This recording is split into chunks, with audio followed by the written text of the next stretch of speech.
Welcome back to another episode of Detonation. We have a really special episode of Detonation here. It's Osinakachi. He's all the way from Nigeria in Africa. A great country out there in Africa. Fantastic. How are you doing, Osinakachi? I hear you're doing. How are you doing? Are you doing okay? Yeah, I'm okay. I'm cool.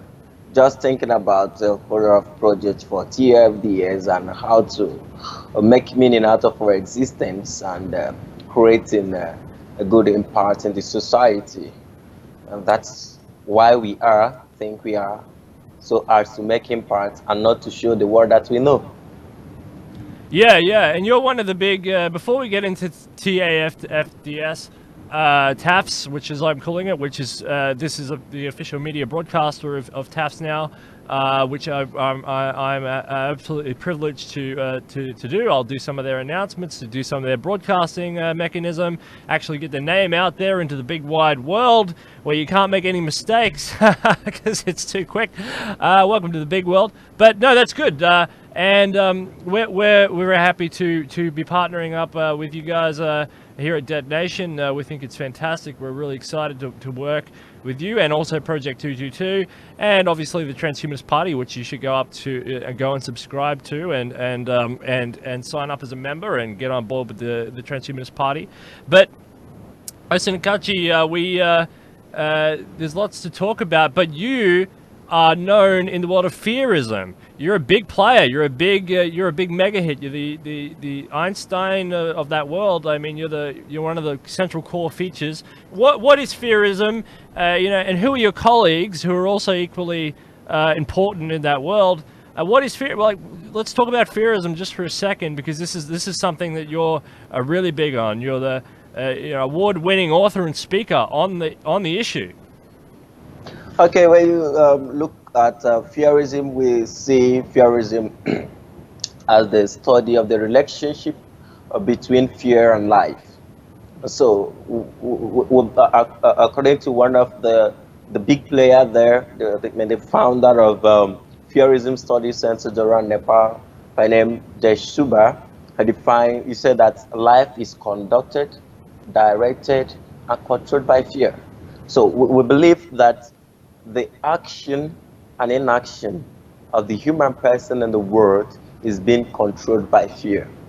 And in fearism, we don't see fear as a negative emotion as opined by psychologists, sociologists, and some biologists.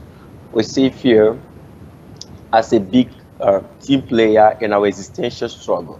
We see fear as both positive and negative emotion.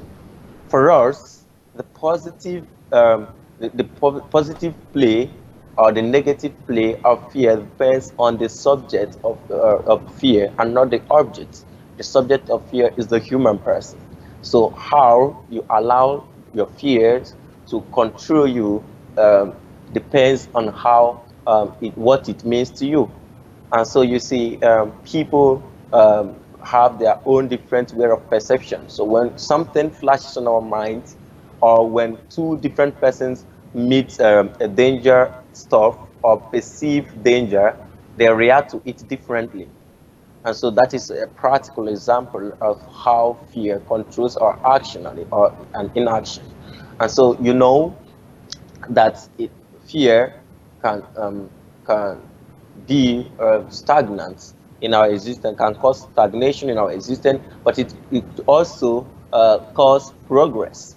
As a result of fear of earthquake and all that, there is a whole lot of innovation at California, and most countries, as a result of fear, are trying to invent, are trying to produce, manufacture, and innovate. That's as a result of fear. No one wants to fail. Whatever that we are doing is as a result of fear of poverty. No one wants to be poor. No one wants to sleep outside. So our progress in life is as a result of fear. So, but we are teaching people on how we are trying to create a whole lot of fear management system through fear management education for people to really understand how to manage that fear, because we believe that you can't conquer fear or overcome your fear, but you can manage your fear. You could manage your fear very well. depending on your consciousness level, your level of understanding of reality, reality as such, reality as it is. So you don't force or disrupt reality. So but you can situate yourself in reality to play the game in reality. And So that I understand now why you have a philosophy degree in fearism. That's a fantastic. It's very interesting. With every incentive structure, there's a carrot and the stick, right? And fear is no different. There's a carrot and there's a stick. Fear, if you look at everything, I guess fear drove us to land on the moon, and also kept us away from landing on the moon. People live in fear of debilitating diseases. They fear cancer, or they fear becoming sick, or they fear going outside. But this also leads to other innovations. Because they fear those things, they innovate their lives around certain conditions, and you end up with certain new innovations. Countries on a macro scale, a smaller country might fear a larger country, a more aggressive country, or a larger country, and they operate in a different mechanism as opposed to a country that doesn't live in so much fear. But if there's say on a macro scale again, if there's another country that doesn't have a geopolitical threat, they might manufacture fear in order to control elements of their population or domestic concern. Fear is an incredibly big topic. It's something that in the Western conception is only ever boiled down to really health, disease, and media. You hear a lot of the word fear and the word media slamming hand in hand, and it's because in the United States you have fear and you think of guns, or maybe you think of cancer, or maybe you think of fear. Like there's a few different fears, but there's it's not like in smaller countries, where there's a whole host of fears, that go along with resources and different conceptions. And those are met, and this is why Project 222 is so important, because Project 222 tries to eliminate some of the bottom tier of the fear of missing out on the bottom run of Maslow's hierarchy of needs. When you have secure food, shelter, water, that takes away an element of fear. That takes away an element of resource fear, for example. But that doesn't mean that once you attain all of your physical needs, that you won't still experience fear. You just experience a different sort of fear, right? I mean, a philosophical fear or an existential fear. Now, instead of worrying about where you're going to sleep, you now have existential dread because you have nothing else to think about but conceptions of life, the universe, and everything, like Douglas Adams said, right? It's a very complicated process once you start digging into it, isn't it? Yeah, see, the fearism, people don't really. People think that fear is just a small discipline, but we situate it as one of the necessary contemporary philosophy, especially as we are plunging into technological complexity. When you talk about existential fear, so broad, and under fearism, we have fearatrix that talks about the neurological aspect of fears, the more biological aspect of fear. You understand? We talk about the chemicals that emits when the immersion or the body system is being faces danger, especially when it's all about what the fear that is being thought of.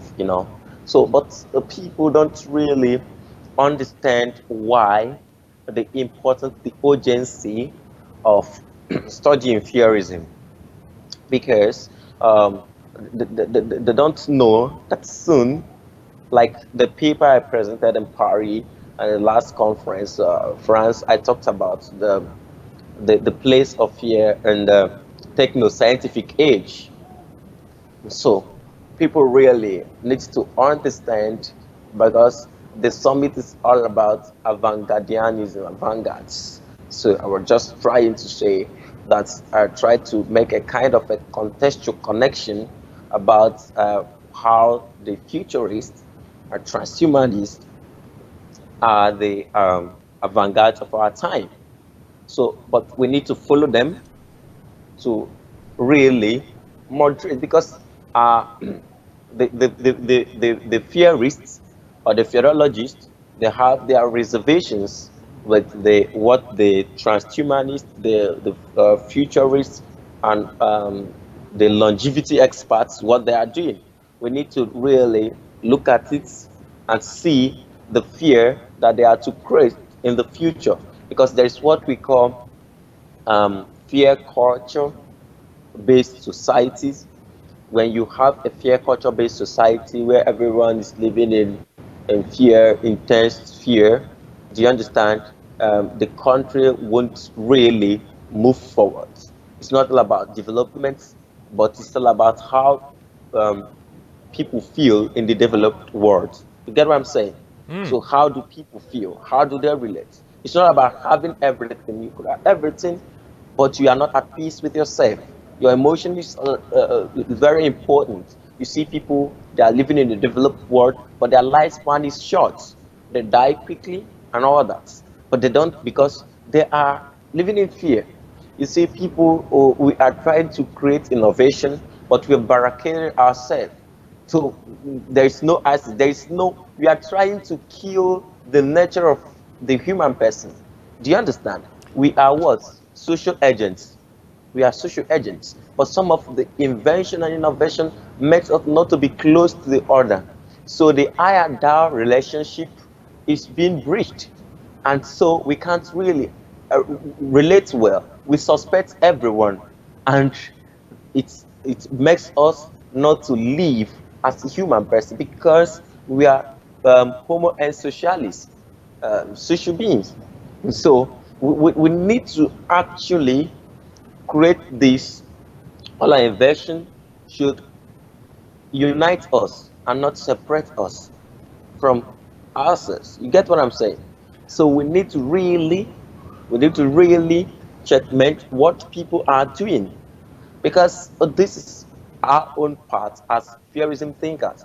Okay, for instance, people are really inventing what could bring to the downfall of humanity. Stuffs like that should be stopped. And so that's why we need to even check out the ethical ethical aspects of what the futurists, the transhumanists, the longevity experts, what they are doing, because we cannot disintegrate ourselves. We have our essence as human beings, and we need to preserve that and know why we are as humans. And so there are a whole lot of things people should know, that in this 21st century, the objects of fear, the objects of fear are increasing day in, day out. As people invent, as people innovate, the objects of fear keeps on increasing. Now, people invent so much of weapons, and some, even the idea of cyber, even the idea of so many things, creating fear in the mind of people. People don't even know their place again in existence. So they are thinking, where are we going to head to? So when people stops are fighting against pregnancy, people are fighting against some of all these things. And so if you become a cyborg and procreation is stopped, so who and who will be the next generation? So the generation of cyborgs, how will it look? Life may be somehow might be somehow mundane. So we look at all these things and we say, hey, all what you're doing is fine, but let's moderate it. Do you understand? We need to moderate some of all these things and really understand where we are heading to, as humans. So I would like to go deeper in some of all these things and talk about a whole lot of things that relates to a branch of. We have big shows there. We have much theories. I have my theory of deferring. Have others there. If you check, you will see books and all that. But we have big shoes there. We have the likes of uh, Michael and I talked about fear territory, and the Shuba talked about fear treatments. Rana Careful is a literary from India. Is a literary icon in the field of fearism. We have people like B. Maria Akuma and but two big bows, the two biggest players there, the Shuba and the Aromike Fisher. They are huge in the field of fearism. So that's all. So yeah, so there's this Micah Fisher, Rana Kafel, and Micah Eno, and Dash Suba, and all these guys are the big fearology experts, and yourself obviously as well, moving into that arena as well, or helping to found that arena as well. It's a big topic. I mean, I like this notion. I mean, the U.S. Transhumanist-Party is a techno-optimist, so they try and look at the advances of technology through optimistic eyes, and arguably, but they do concentrate on the existential threats. They do concentrate on negatives of technology, and what their solution is to get the conversation out there, to get the philosophers and the academics, and now the politicians and the scientists all in the same room and think about ways to ethically move science and politics and religion and all these other conceptions into a positive view. That doesn't mean that there aren't existential threats, and I like this notion that you brought up, that as we enter more and more on the curve, the proliferation of technology accelerates, therefore there's more things to fear. Biological weapons, chemical weapons, nuclear weapons, cyber weapons, neurological weapons, and the list goes on and on, electromagnetic impulses, food, GMOs, propaganda, more sophisticated propaganda, AI takeover, you can go on and on and on. Proliferation of military technology, secret high-tech military tech stuff, space technology, space-based weapons, laser warfare. I mean, it goes on and on and on and on and on. But there are more things to worry about. But at the same time, it's like fearology is kind of like a good way to see that how in a more general context, a generalized way, that these things are being produced. And it's like, why are these being produced? Out of what where are they stemming from? From what part of our brain? From what region? From what trauma? And do you guys look into that? Do you guys look into childhood traumas or life-changing events? Maybe somebody had a car crash and it sets them on a different course, this intra-psychological stuff. Yeah, we look at some of all those things because when you talk about causes of fear, you see, people, the psychologists will just tell you that you you are having, let's say, a fear of failure, but they don't really look at the ontological foundation of these things. If you read my last article at the International Journal of Fear Studies, we have a lot of copies. At the you can see them at the University of Canada, Calgary, Canada library. I talked about fear ontology. And so there, I traced the ontological foundation of fear. So I told people that fear is not inherent in man.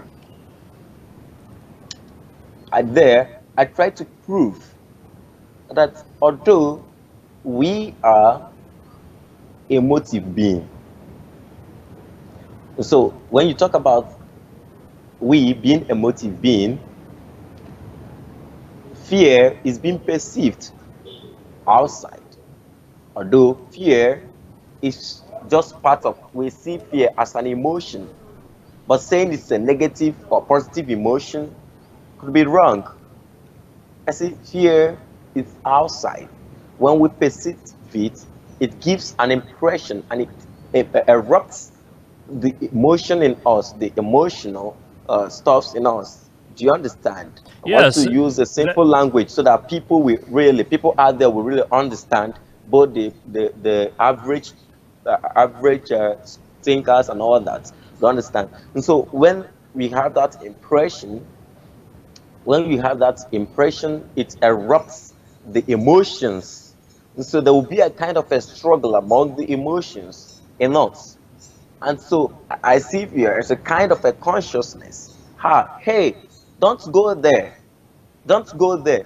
Now, when you have the impression, you say, oh, what am I going to do to overcome this thing? Should I run away, or should I create, invent, or introduce what will help me to overcome this danger?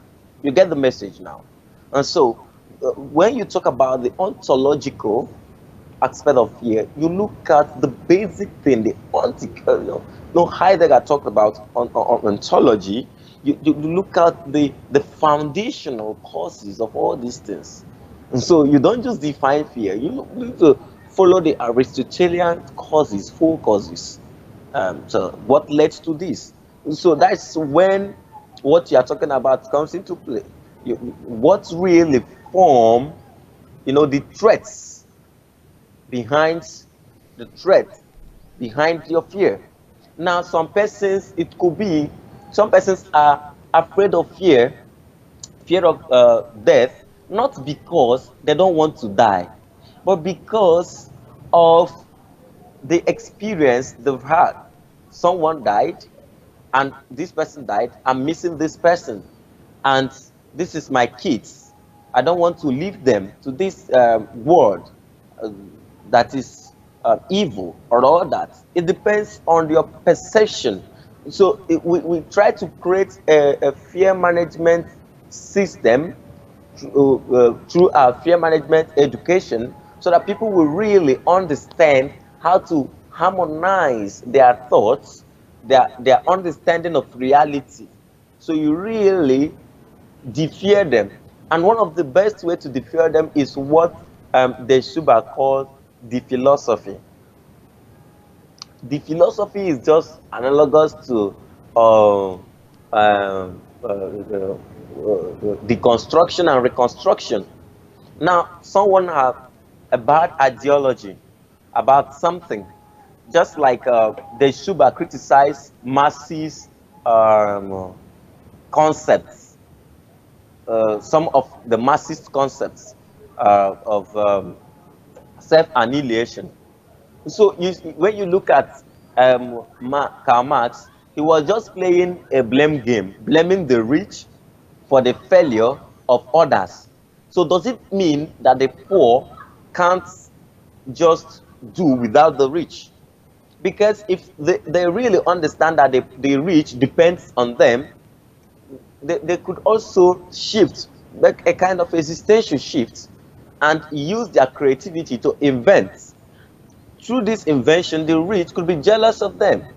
That's Mark Zuckerberg and some of all these people that are creative, Philip Emeagwali and all that, some of all these persons. If you come to Africa, we have a whole lot of them, and the people who are inventing. And so you don't just keep on crying because this person is not doing well, this person is cheating you.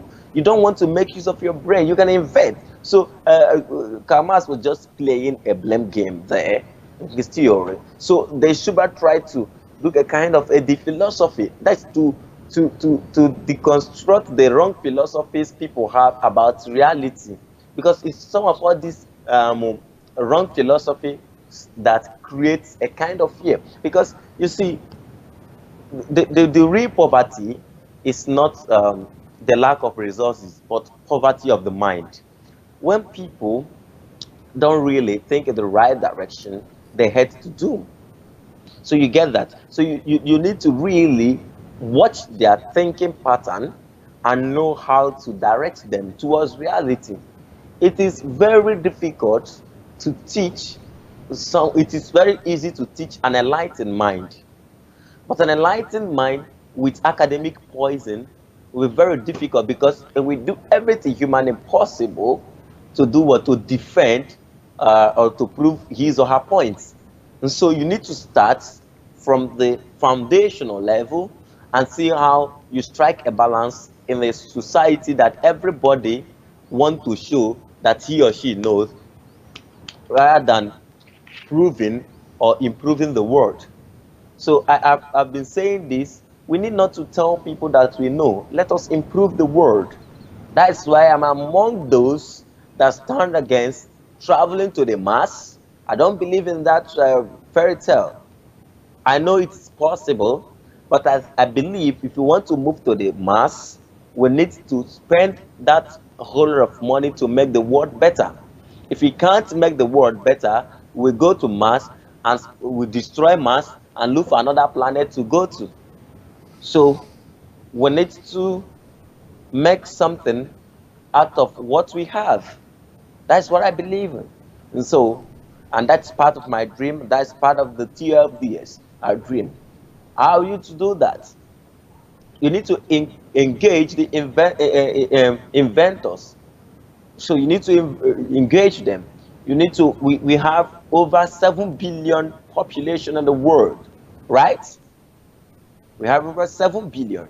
And some of these 7 billions, we need at least 3 billion geniuses to really harness reality properly, to situate some of all these geniuses in some strategic places. And so, how could you do that? They are not encouraged. The geniuses, they are not encouraged. And so, we see the entertainment industry, which is also helping to control people's emotion, people who are angry and all that. So when they listen to music, they look better. When they listen to comedians, they look better and happy. So, but some of these geniuses, they need to be encouraged. Inventors, they need to be encouraged. We need to really motivate them.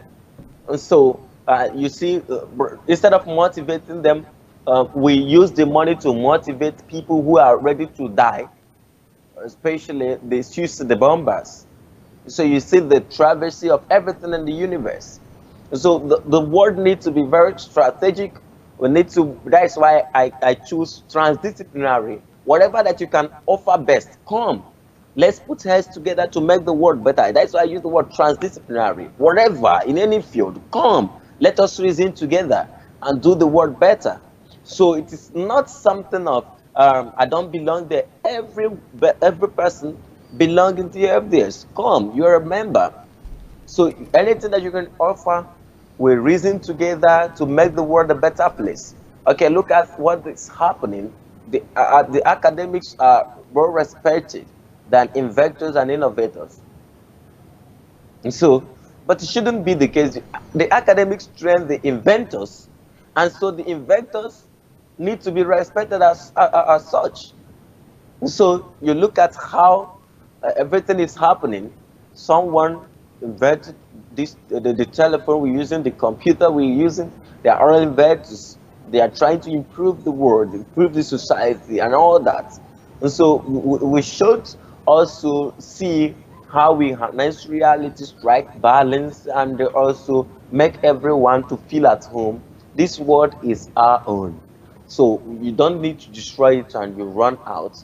Whatever that you, however, or whatever you are doing with anyone, need to be conscious. So sometimes, okay, look at it. Sometimes you can be in your room, you don't have time to socialize, talk with people. So how will you relate to anyone when you are sick? So we need to know the extent of our evolvement. So people are talking about evolution and all that. So talking about mental evolution and stuff like that. So we need to really know how to follow reality, and that is just that. Wow, So there is so much packed into that. I'd like to break it down, but we haven't got all night. But that's just an astounding overview of how fear drives the society to so many different paths. And I mean, you end up with so many different conceptions of reality. Now, you mentioned there's so many geniuses in the world, and you're not encouraged. I mean, different states have different policies that some have a drain brain, because of resources, and others are encouraged. But I think what you're saying is almost, it has a transhumania feel. It almost has a a Zoltan like a feel to it, where you want to encourage and you want to endorse all these clever people and give them the proper incentives to motivate them to come up with ways not to necessarily eliminate fear from human instinct. Human instinct. You don't want it. You don't want, like, fear is a good instinct. sure, On both ends of the spectrum, right? It's not a bad word. I mean, it's not a bad word, right? yes. So fear is not totally a negative. We see it as a motivator. Yeah, and it's it's driven out of a Darwinian evolutionary context. Fear. I don't like people to really situate in fear, which is as old as the world, to Darwin.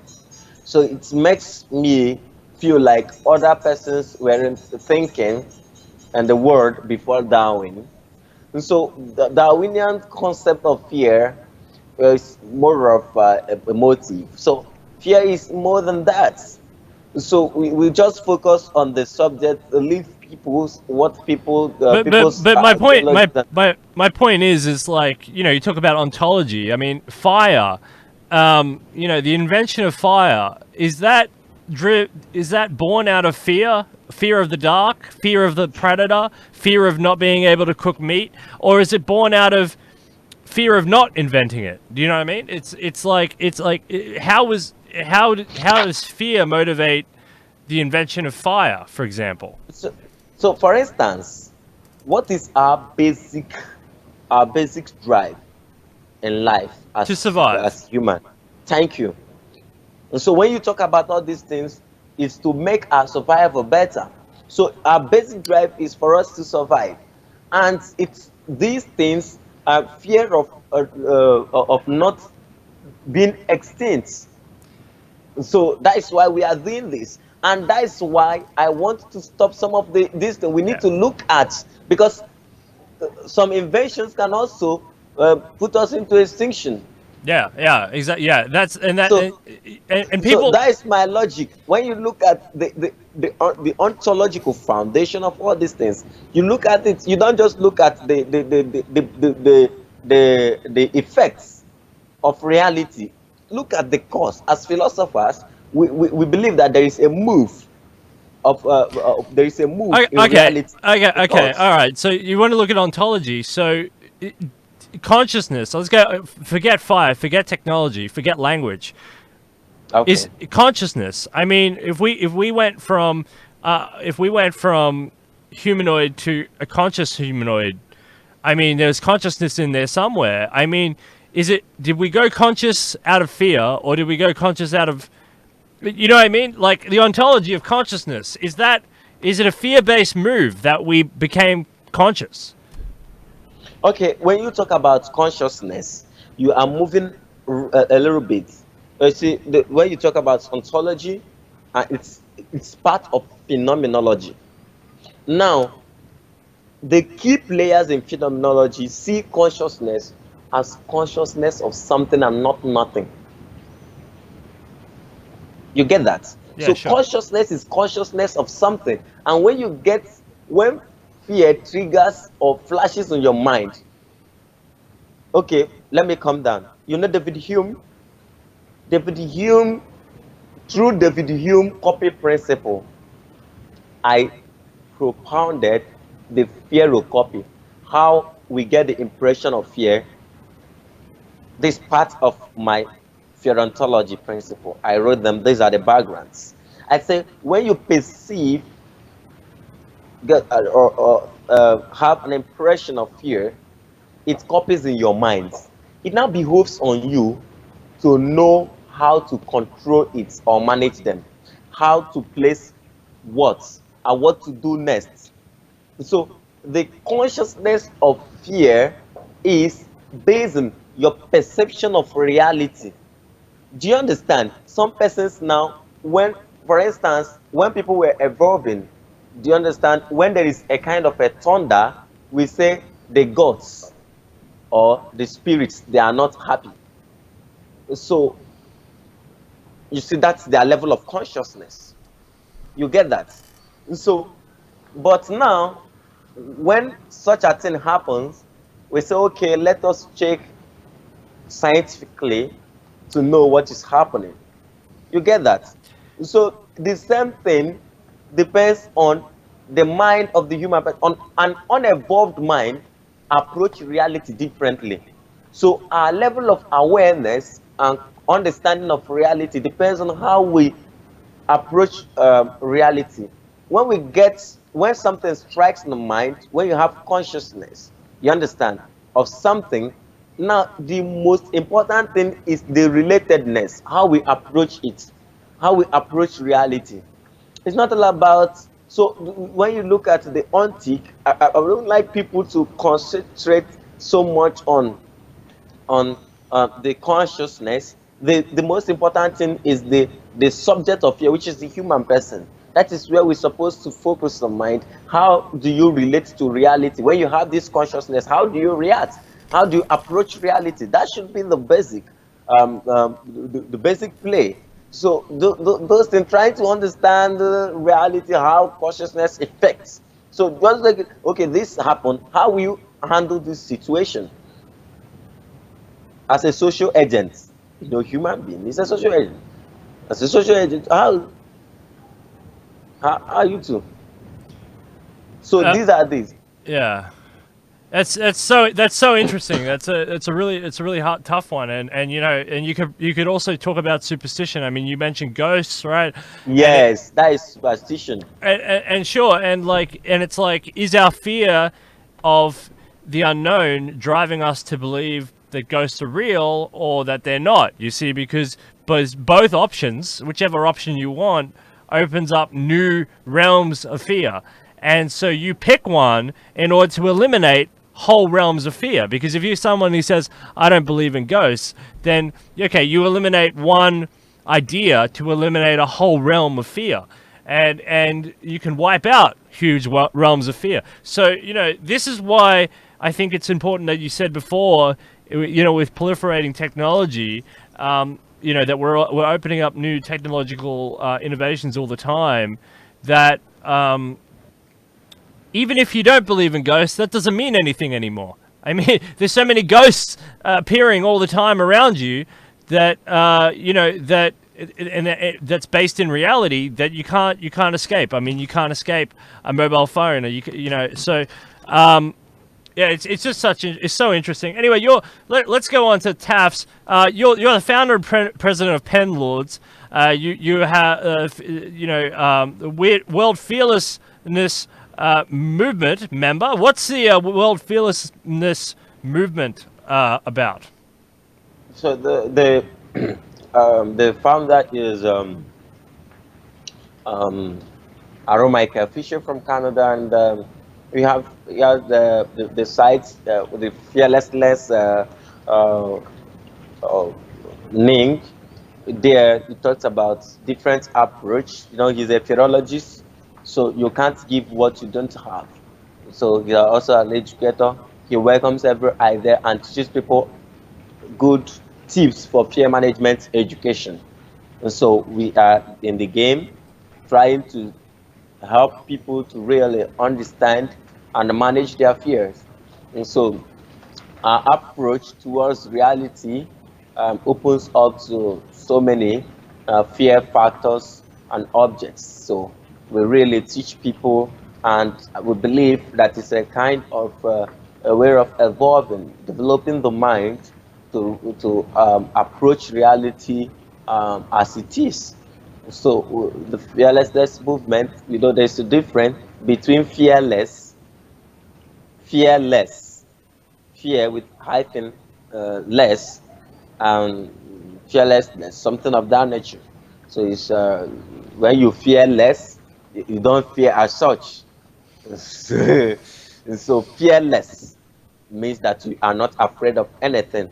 So those things could sound utopic sometimes, but it takes time to really. But when you understand It, reality it as such, it does present a whole new realm of problems, though. I mean, if you are a fearless person, I mean, you might take unnecessary risks. I mean, no, that is not really the truth.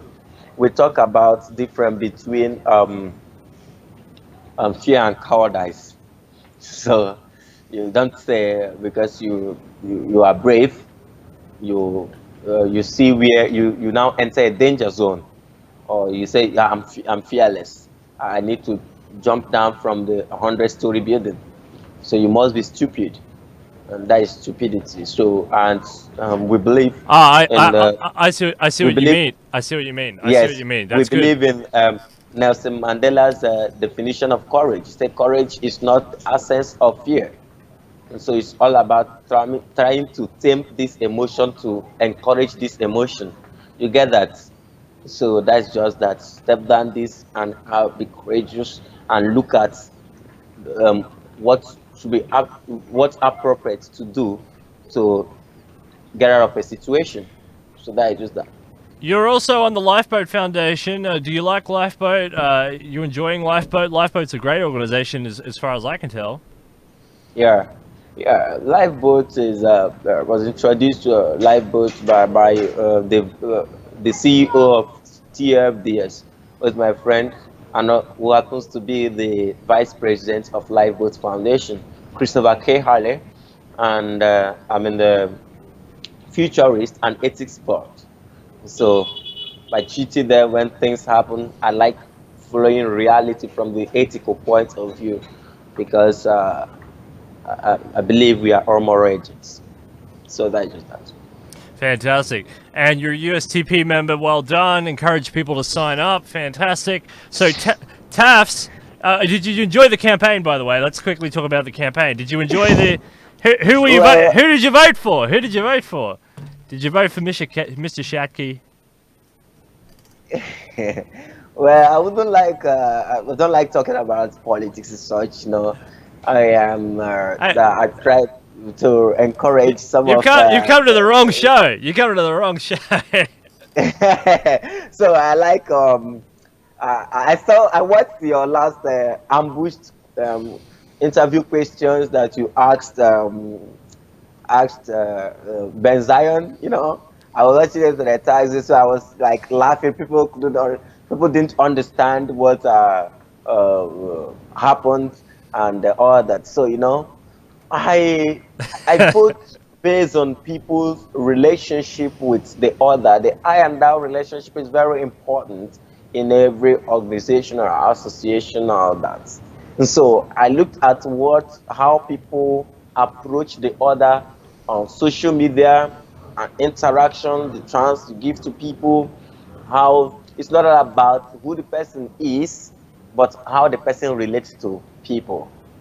And so I think I had the opportunity to lead the delegates, African delegates that participated in the election. So I was given the list I had to say, oh, make sure you vote. This is important to us. This is important to us. It's not all about United States. If you watch my comment, I wrote 2 open letters before the election. So I said it's not about the United States, it's about the world. And so we need to really approach things that way. So you don't just bring up people that will take us back to the ditch we are running to avoid. So that is just that. So look at, make good evaluation, read the profile, and investigate people before voting. So I voted. I voted to the right. I voted for the right candidates. Well done. I love this. I think you did a great job, and I very much encourage you to keep up your good work with the USTP. I agree with you that operating within the United States law, but it's much more than just the United States. And I think that everybody in that organization knows the impact that they're having upon the global community, and not just the United States. So let's talk about Taffs, which is your big project. This is your mega project. You're the founder and president. It's a transdisciplinary agora for the future discussions. It's a peer-reviewed. It's got great people in there. I mean, so many fantastic people. We can go through them if you want. But so many highly esteemed people. How did you come up with the idea? What is it? And all the info that you want to tell us about this. So you see, people, when you look at the world, I think there is a lot of competition among disciplines to show that we are more important than the other. I believe that around the disciplines that there are, that we have in the world,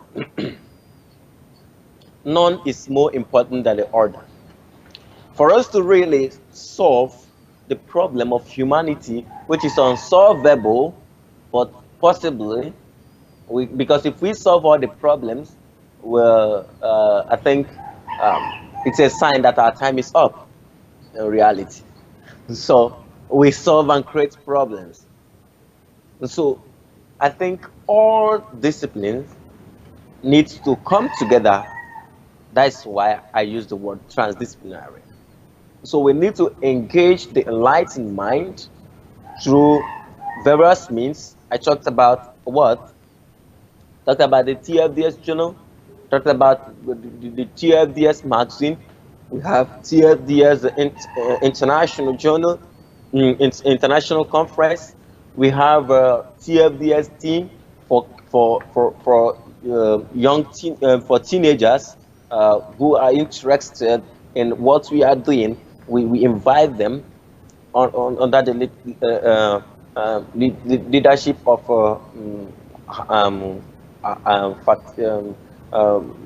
Fatima and all that.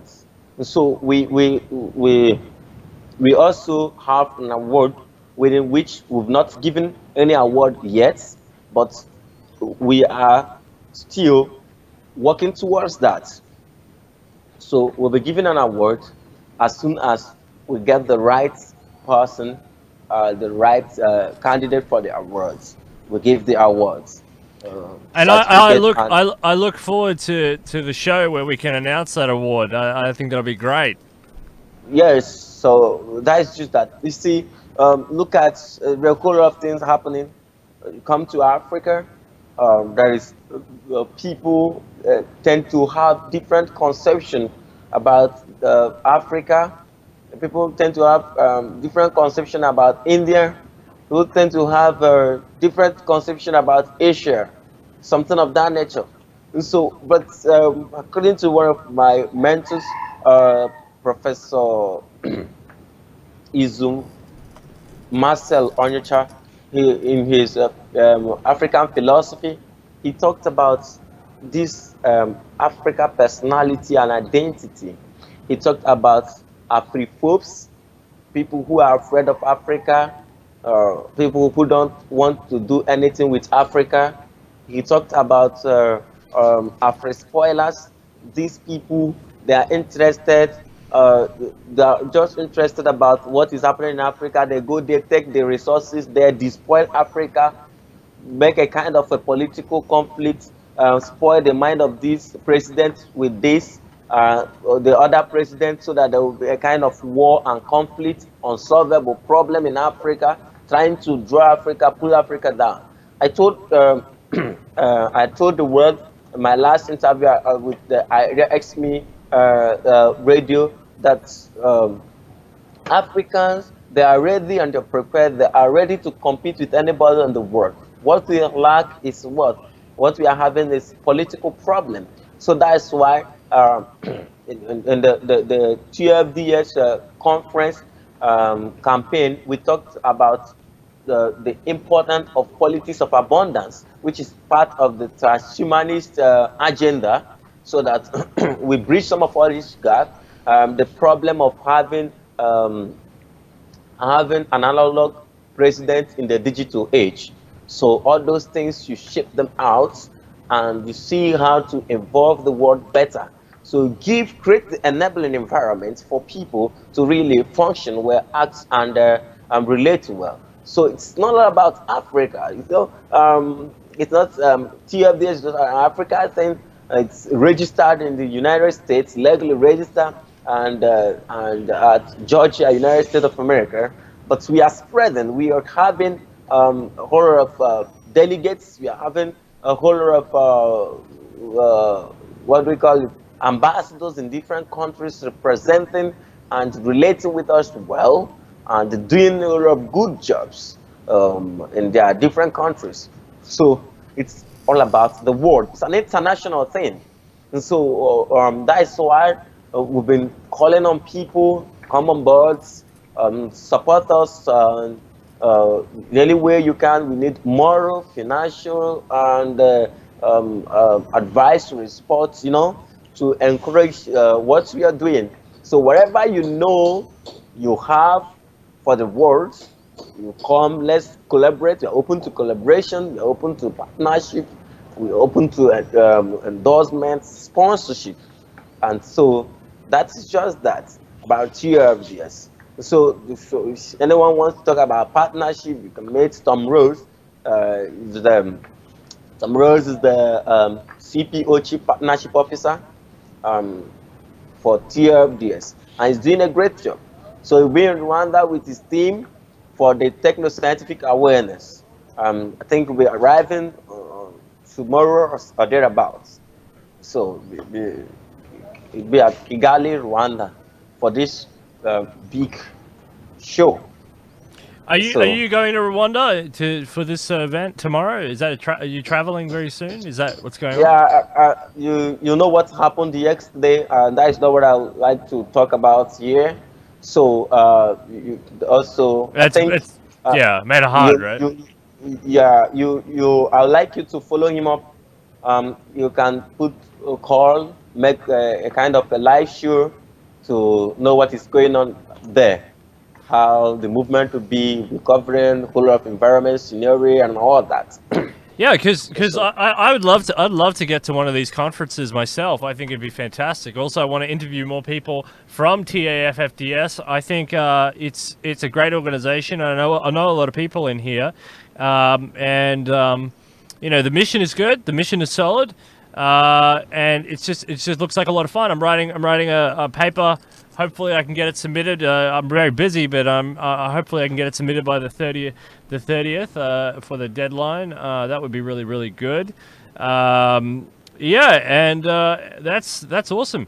And what your mission is great. I think your mission is great, and it's transdisciplinary, which means, it's part of this singularity context, which is what I like, and which is part of the reason that my show has evolved the way it has, because everything is sort of spiraling towards more of an interdisciplinary notion. You can't operate in isolation anymore. Maybe in the 1500s you could just concentrate on physics or just concentrate on economics because you were laying the foundation of that. But all of the foundational work and all the different schools of thought and all that, it's pretty much finished, and it's all moving together. You have to cooperate. You have to move together. You have to line up, and you can't operate in isolation. There is no such thing. And it's not only that. You have to operate internationally. It's not, you can't just operate within your own country anymore, or you're not going to get anywhere. If you don't have people from the United States and from Rwanda and Nigeria and India and China and Russia, and you're gonna miss stuff. You're gonna miss stuff, and it's not gonna work. So quickly, before we close, I think I need to mention two important things. We the call for paper for our journal is out. Now we've published the first issue, second issue, and we are the third issue. It's a quarterly stuff, and also the call for paper for annual magazine.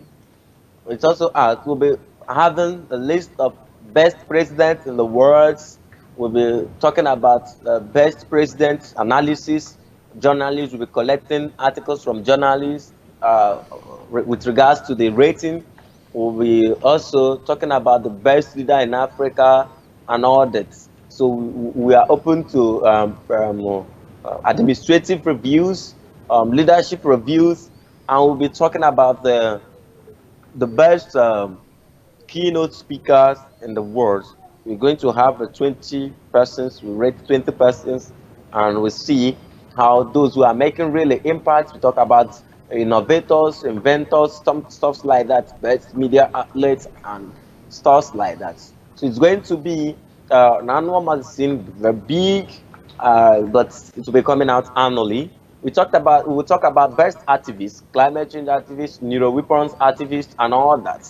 So we talked about that. We talk about existence, the activists who are really vital in the human existence. We also talk about secessionists, people, states that are trying to succeed from being oppressed by other tribes and all that. We talk about that. So it's very vital because it's not all about trying to segregate, but if this person is going to cause you harm, you live a little bit different, distant, but you people can still relate and be friendly. So it's just we need to create this awareness and raise this consciousness in the mind of people so that we will have a better world. So the foundation is ethical. We look at it. So that's Absolutely. just that.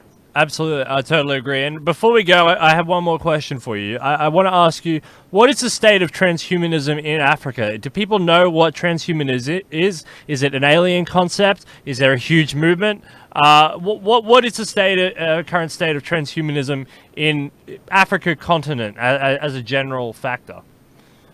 Okay, we have huge people who are in Africa talking about transhumanism, futurism, and all that. But then it's our time that what I'm trying to work out is this.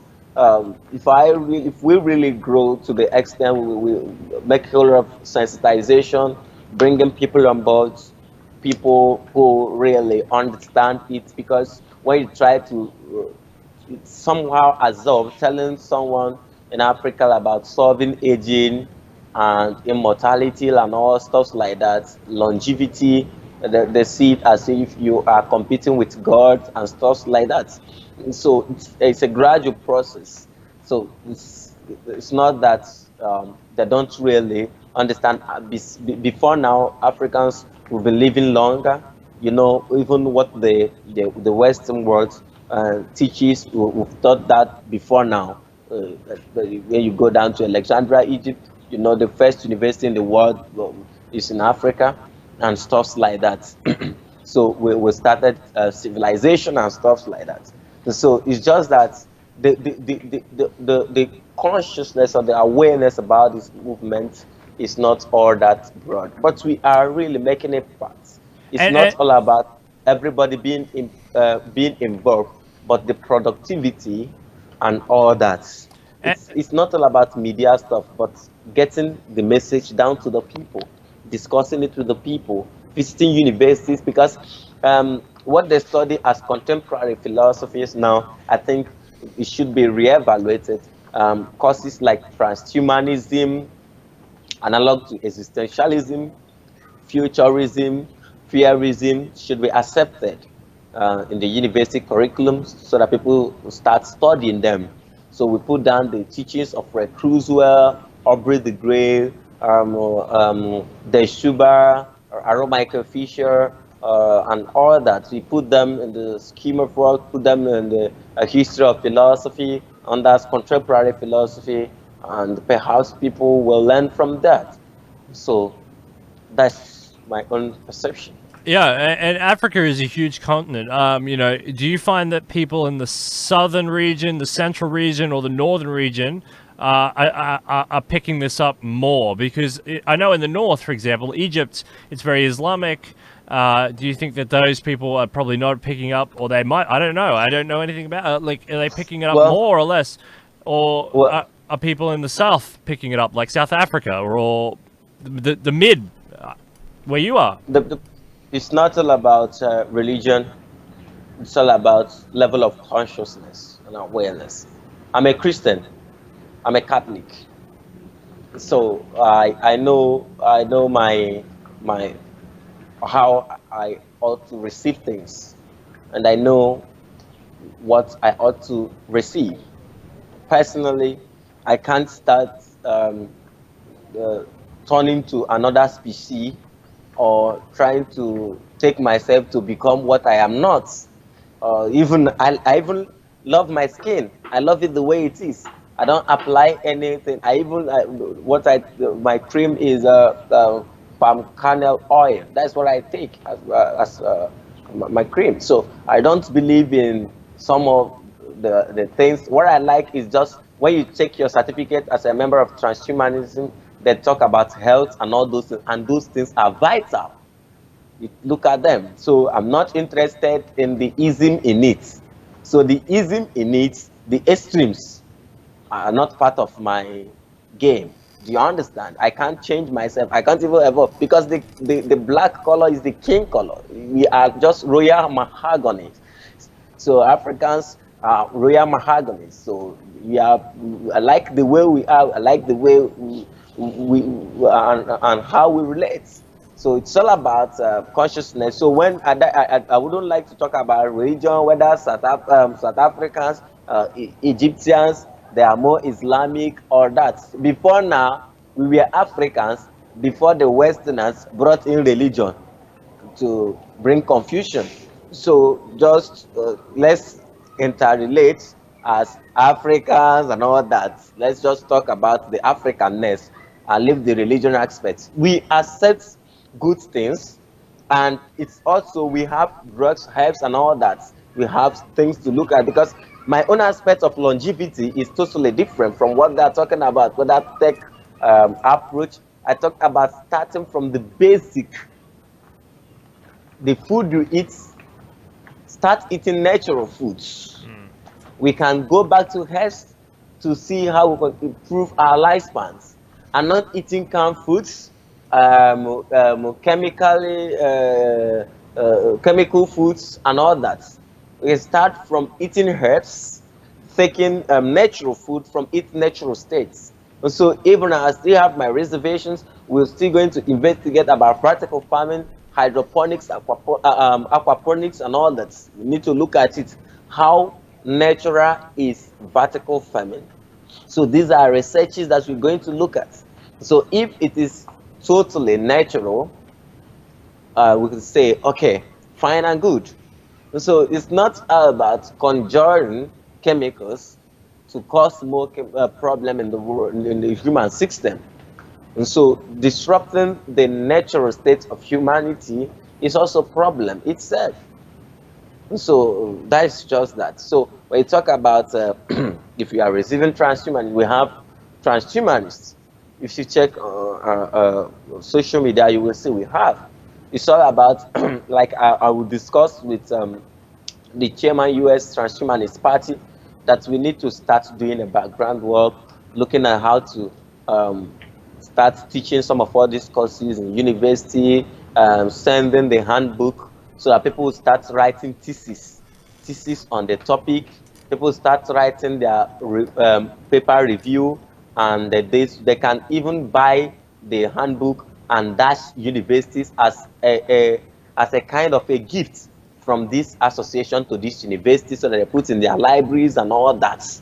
And so they also hold interaction. I told them even the politics of a thing, we can start from a grassroots politics. We start from house, sponsor people to the house so that they pass bills and all that. It's a graph that's not targeting the presidents and all that. Could be difficult. Start from somewhere. The journey of 1,000 miles starts with the steps. So that is how it should be. So we need to train people in the field, advocate for it being a subject matter, being taught people undergo in the universities and all that. So that is my own approach towards the whole thing. So nothing happened just like that. We can't just be dreaming. We need to take strategic measure in getting it out there. Yeah, Osinakachi, you've done a fantastic job. You're a great person. I'm very humbled to meet you. Big thinker. I love it. Fearism. That's crazy. That's a really good topic to consider. Think about it. And your organizations are fantastic. And you just keep up your good work and all the swift recovery. And we'll be in touch with Tom about the TAFFDS Taffds'S. Conference down there, and it should be all good. It should be a really good event, solid event. Thank you for all of your hard work. Okay, thank you. All right, Dead Nation. Thanks very much for joining us. All more coming to you all this way, all this week. Detonation.